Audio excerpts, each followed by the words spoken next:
पे आज हम हमारी जो है नेक्स्ट यूनिट स्टार्ट कर रहे हैं, वो है आपका स्कूल नेतृत्व और प्रबंधन, यानी कि स्कूल की लीडरशिप और मैनेजमेंट किस तरीके से वर्क करती है, क्या होता है क्या नहीं होता।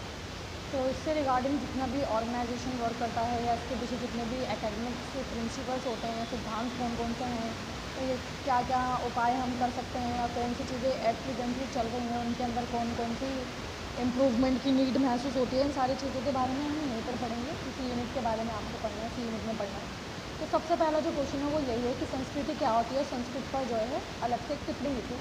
तो टिप्पणी लिखने के लिए नहीं आएगी, लेकिन संस्कृति क्या है और संस्कृति कहाँ स्कूल के अंदर, स्कूल एनवायरनमेंट के जो है अंदर, या फिर स्कूल एनवायरनमेंट को एलैबोरेट या फिर डेवलप कराने के पीछे क्या क्या रोल होता है, उसके रिगार्डिंग आप यहाँ पर पढ़ोगे, इसलिए क्वेश्चन इंपॉर्टेंट है। तो बेसिकली कल्चर की बात करें, संस्कृति की बात करें, तो ये कुछ क्या होते हैं, एक मान अगर हम बात जो है कहें तो एक तरीके का सोशल हेरिटेज होता है, यानी कि हमें ना विरासत में मिली हुई चीज़ें जो हम टाइम टू टाइम पता नहीं कब से वो चीज़ों को प्रैक्टिस होती हैं, वो हमारे एनवायरनमेंट में या हमारे समाज के अंदर उसको बार बार प्रैक्टिस किया जाता है, तो वही हमारा क्या बन जाता है बेटा, संस्कृति बन जाती है। और ये संस्कृति केवल ये नहीं है कि हमारा ज्ञानात्मक विकास कर रही है, हमारा नैतिक विकास हो गया, हमारा मानसिक विकास हो गया, या हमारा सामाजिक विकास भी जो है करने में इसी संस्कृति का काफ़ी मेन रोल होता है। ऐसा नहीं है कि संस्कृति हमें रूढ़िवादी सोच की तरफ लेके जा रही है, लेकिन कहीं ना कहीं संस्कृति हमें हमारे मूल जो हमारे नेतृत्व हैं, जो हमारे जो है मूल आवश्यकताएं हैं, उनकी तरफ भी बढ़ावा देती है। ऐसा बोलते हैं लोग कि अगर हम अपने कल्चर को भूलते जा रहे हैं, ठीक है, तो क्या तरीके से भूलते जा रहे हैं, मीन्स जो है किस तरीके से दूसरों की हम रिस्पेक्ट करते थे, या जो बोलने का तरीका है, जो वे ऑफ टॉकिंग है, जो ह्यूमैनिटी पहले के टाइम में देखने के लिए मिलती थी, जो एक्चुअल में हमारा संस्कार सत्कार करने का जो पूरा तरीका है, जो हमारे कस्टम्स हैं, सही है, या वो हो सकते हैं वो डिफरेंट रिलीजन्स में डिफरेंट तरीके से हैं, लेकिन पर्टिकुलरली अगर हम देखें तो जनरेशन वाइज जनरेशन इन चीज़ों को प्रैक्टिस किया जाता था। तो वही चीज़ क्या बन गई है, हमारी संस्कृति। तो बच्चे की संस्कृति किस तरीके की है, वो चीज़ उसकी बोलचाल में, उसकी वेशभूषा में, या फिर कहीं पर अगर वो 10 लोगों के बीच में बैठा है, 20 लोगों के बीच में बैठा है, तो उसके एक वे ऑफ प्रेजेंस में, एक अपीयरेंस में वो सारी चीज़ जो है वो नज़र आने लग जाती है, यही संस्कृति कहलाई जाती है। तो संस्कृति से आजकल अगर हम देखें तो थोड़ा संस्कृति से हम हट गए हैं, लेकिन उसमें दोबारा से संस्कृति की तरफ ही हम आगे बढ़ें, तो उसके लिए आप देखते हो अलग अलग सत्संग वगैरह होते हैं, इवन स्कूल्स में भी बुक्स वगैरह लगाई गई हैं कि हाँ हमारी संस्कृति क्या थी, हम उसे पढ़ें। जैसे अगर आप ईवीएस के छोटे क्लास के बच्चों की बुक उठा के देख लें, तो वहाँ पर पर्टिकुलरली बहुत सारे चैप्टर्स होते हैं जो अलग अलग स्टेट के फूड के ऊपर, अलग अलग स्टेट के फेस्टिवल्स के ऊपर, अलग अलग स्टेट के जो हैं कल्चर्स के ऊपर भी बने हुए हैं, जिसको पढ़कर या देखकर पिक्चर्स वगैरह में बच्चा एक अंदाज़ा लगा सकता है कि हाँ हमारी एक्चुअल में संस्कृति किस तरीके की है, और इसका जो है शिक्षा पर भी काफ़ी मेन रोल जो है पड़ता है, काफ़ी प्रभाव पड़ता है। अगर हम सिंपली बात करें तो शिक्षा जो है वो प्रमुख तो इसीलिए है कि केवल किताबों की ना हो, समाज में जो नागरिक जा रहा है वो एक बेहतर नागरिक बन सके, है ना, समाज का एक अच्छा तत्व बन सके, समाज में ऐसा ना हो कि ही चीज़ों को समझ नहीं पा रहा है। तो वो सारी चीज़ें जो होती हैं वो कहीं ना कहीं संस्कृति से भी रिलेट करती हैं हमारे से।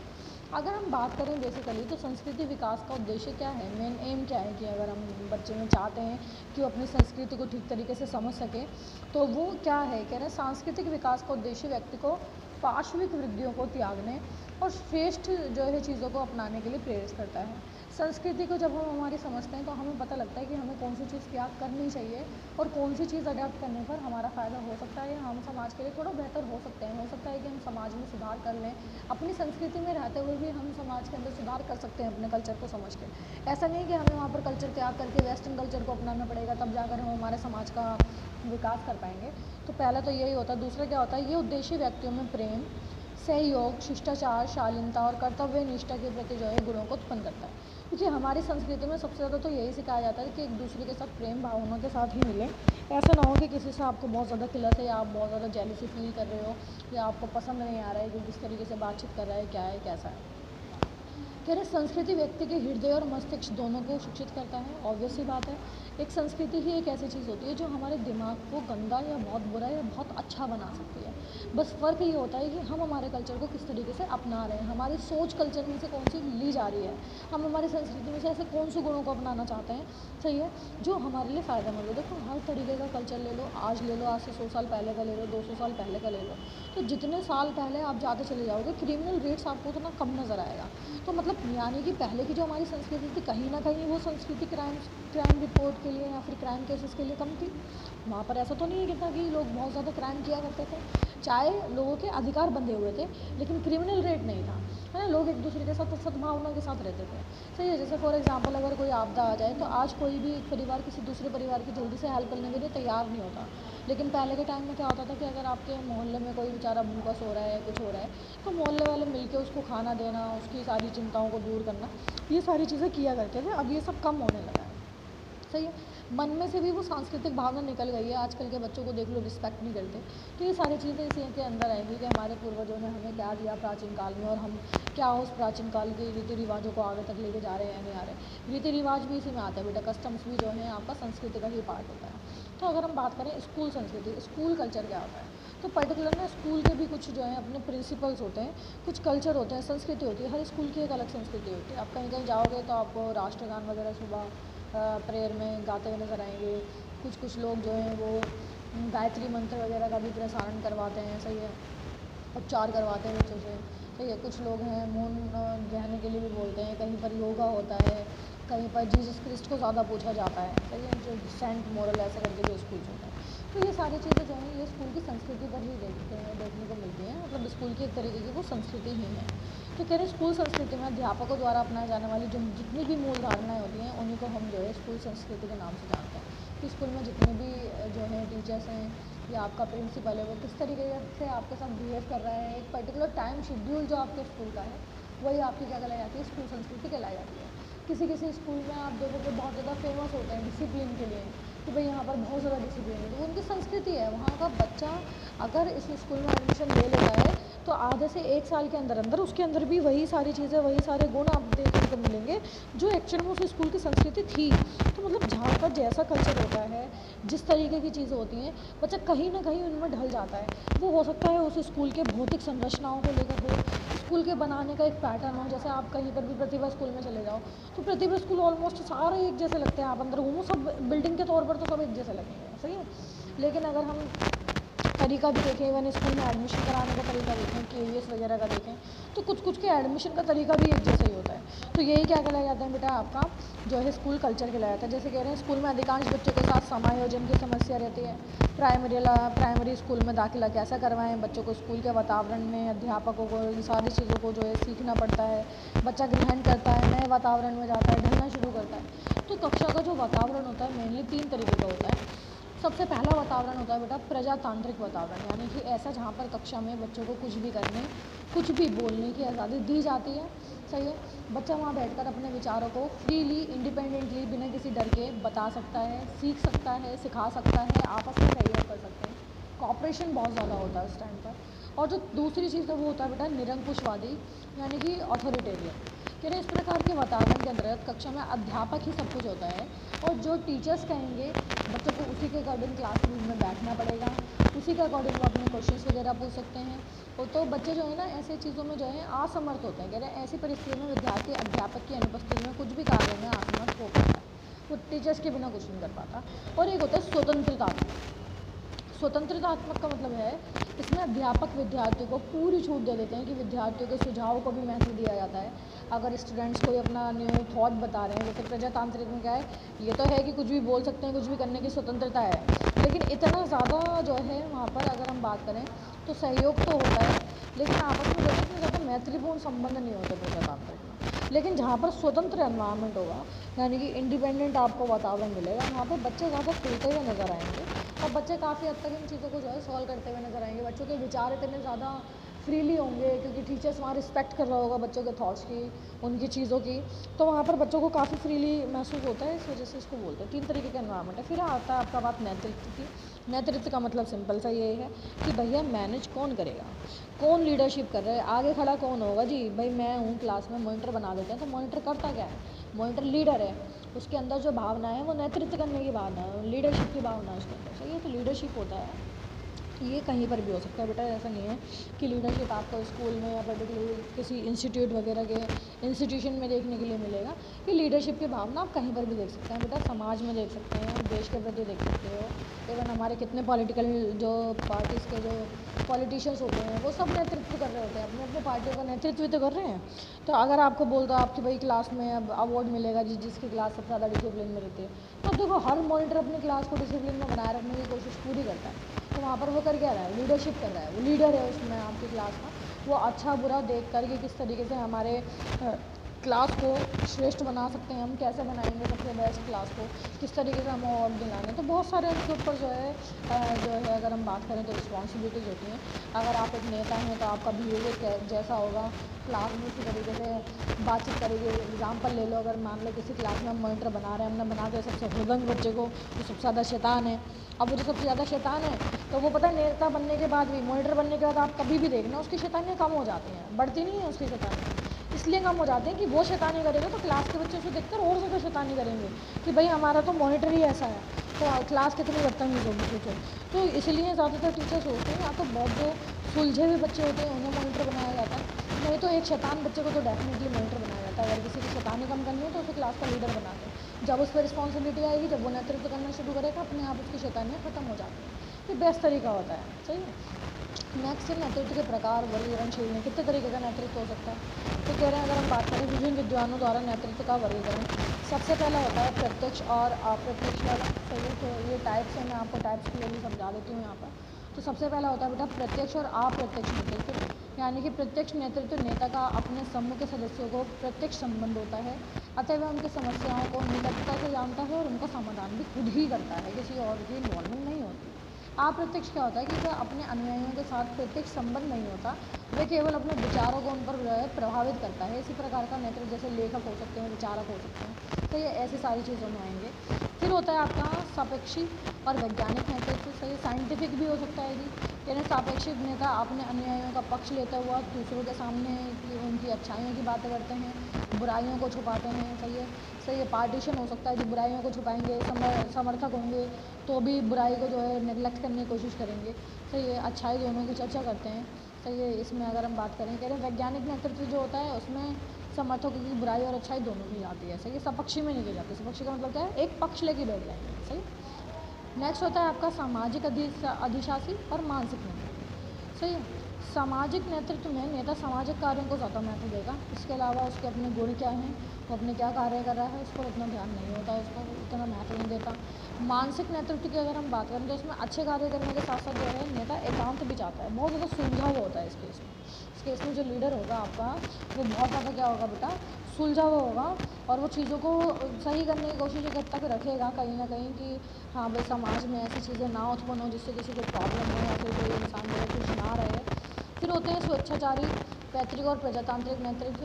कह स्वेच्छाचारी नेता अपने समर्थकों को अपनी आवश्यकता के अनुसार ध्यान देते हैं, उनको जो सही लगेगा वही करेंगे, स्वेच्छा अपनी इच्छा होनी चाहिए जी, अपने ढंग से करेंगे काम।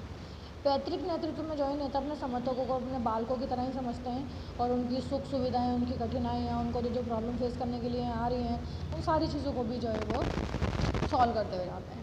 फिर बात करते हैं नेतृत्व जो है विशेषज्ञों के बारे में, मतलब स्पेशलिस्ट इन लीडरशिप कौन कौन है।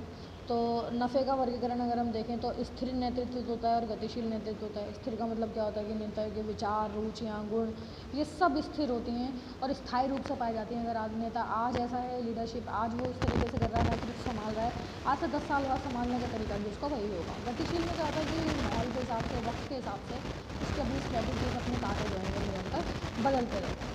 तो ये अलग अलग टाइप है, बेसिकली वो 4 टाइप का आपको पता होना चाहिए।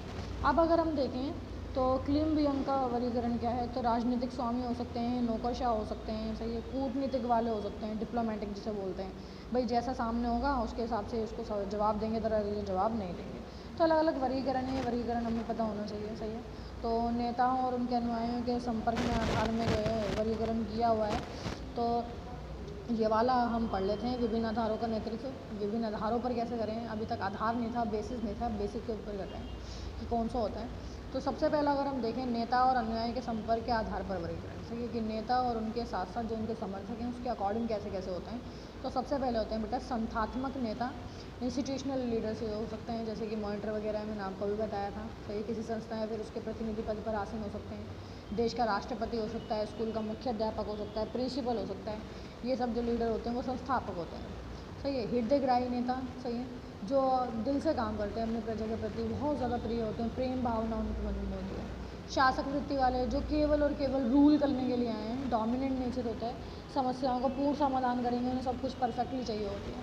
फिर होते हैं आपके जो है कार्यकुशल व्यक्ति, कार्यकुशल का मतलब क्या होता है, जो एक्सपर्ट होते हैं अपने काम में बहुत ज़्यादा। कोई भी काम करेंगे परफेक्शन के साथ करेंगे, उनको किसी भी चीज़ में कोई जो है नुक्स पसंद नहीं आती है। अपने हिसाब से कारीगरों को या अन्य लोगों को भी वो लोग प्रभावित कर सकते हैं अपनी स्किल से, अपनी क्रिएटिवनेस से। नेक्स्ट जो है वो है उत्पत्ति के आधार पर। तो आत्मनियुक्त नेता हो सकता है जो अपने आप को खुद ही एक नेता बना ले, सही है, अपनी सोच को, अपने विचारों को देश में इस्तेमाल करने के लिए आगे बढ़ता रहे, अग्रसर होता रहे। जैसे कि नेपोलियन था, शिवाजी थे, तो ये सब अपने आप के बने हुए सेल्फ अपॉइंटेड नेता थे। उनको किसी ने नहीं बोला था कि आप देश की रक्षा करो, खुद ही आ गए थे आगे निकल कर, सही।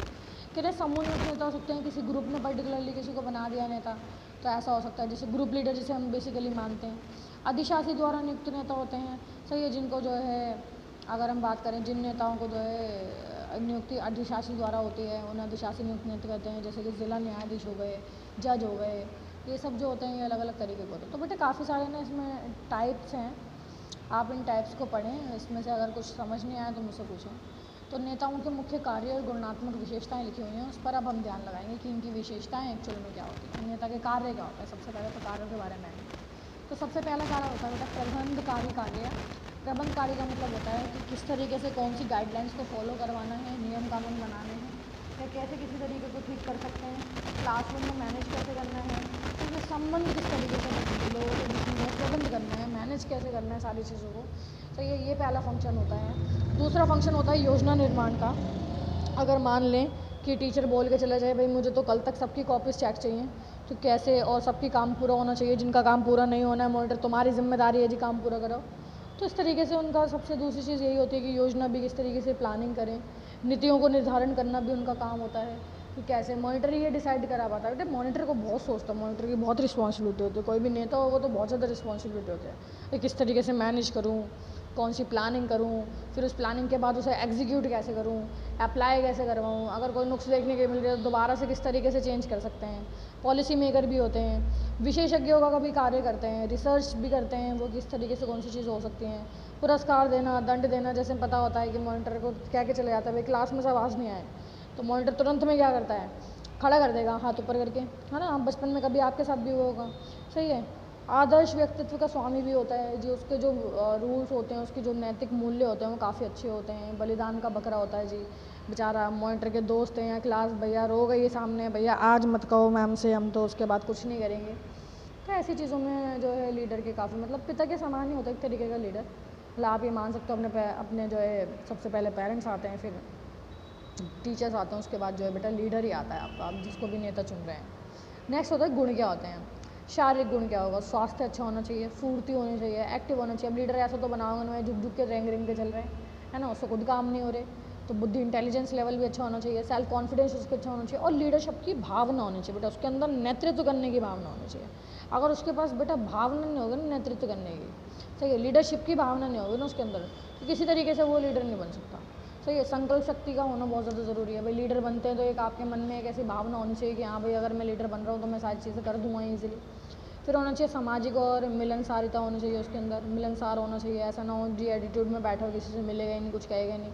लचीलापन, फ्लेक्सिबिलिटी होनी चाहिए, कभी कहाँ गुस्सा करना है, कहाँ प्लानिंग की ज़रूरत है, कहाँ एग्जीक्यूशन की ज़रूरत है, कहाँ डिलीशन की ज़रूरत है, ये सब नेता के बारे में पता होनी चाहिए। सही है, दूरदर्शिता होनी चाहिए, दूर की चीज़ों को भी बहुत जल्दी से भाप ले कि हाँ भाई क्या हो सकता है बाद में। टोन उसके पास अच्छी होनी चाहिए, कैरेक्टर उसका अच्छा होना चाहिए। अब आप किसी ऐसे ही अरे गहरे को तो नेता अपना बनाएंगे नहीं ना, आइडियल चूज़ करेंगे। तो अगर आप खुद अच्छे हो, सुचारिक रूप से आपका कैरेक्टर सही है, चरित्र आपका बहुत ज़्यादा सही है, आप जो है सृजनशील हो, सही है, समायोजनशीलता आपके अंदर है, आत्मनिर्भरता आपके अंदर है, आप खुद पर विश्वास करते हैं, तो डेफिनेटली आप दूसरों का भी जो है वहाँ पर ग्रोथ करते हुए नज़र आएंगे। तो इसमें बेटा यहाँ पर कम से कम नहीं तो मैक्सिमम 19 पॉइंट दिए हुए हैं। इस 19 पॉइंट में से आप चाहें तो मैक्सिमम कोई भी 12 पॉइंट या 10 पॉइंट याद कर सकते हैं, और कोशिश करें कि इन चीज़ों के पॉइंट्स सेम ही हों। उसके अंदर आप जैसा चाहें वैसा लिख सकते हैं। आप देखो चतुरता में क्या लिख पाओगे, तो चतुर होना चाहिए ना, उसे पता होना चाहिए कैसे प्रॉब्लम से पार हो जाएं, कैसे प्रॉब्लम को फेस कर लेंगे, ये सारी चीज़ें उन्हें पता होनी चाहिए। तो ये वाली चीज़ें भी यहाँ पर आती हैं। तो ये जो नेता वाला पार्ट है बेटा, ये आप जो है नेतृत्व वाला पार्ट जो है वो कंप्लीट करें। अभी ये जो नेतृत्व की बात मैंने आपको बताई है, ये पर्टिकुलर ऐसा नहीं है कि किसी स्कूल पर है, ये एक ओवरऑल जो है ब्यौरा है। और इस जब ओवरऑल को आप ध्यान से समझ लेंगे कि एक नेता क्या होता है, किस तरीके से काम करता है, तो उसके बाद शैक्षिक नेतृत्व क्या होता है, यानी कि एजुकेशनल लीडरशिप क्या होती है और एजुकेशन में कौन कौन से लीडर्स हैं, किस तरीके से वो काम करते हैं, वो वाली चीज़ भी आपको क्लियरली समझ आ जाएगी। बेटा वीडियो ध्यान से देखना, कोई भी प्रॉब्लम हो तो आप उसमें जो है मुझसे पूछ सकते हैं। इतना कंप्लीट करेंगे आज।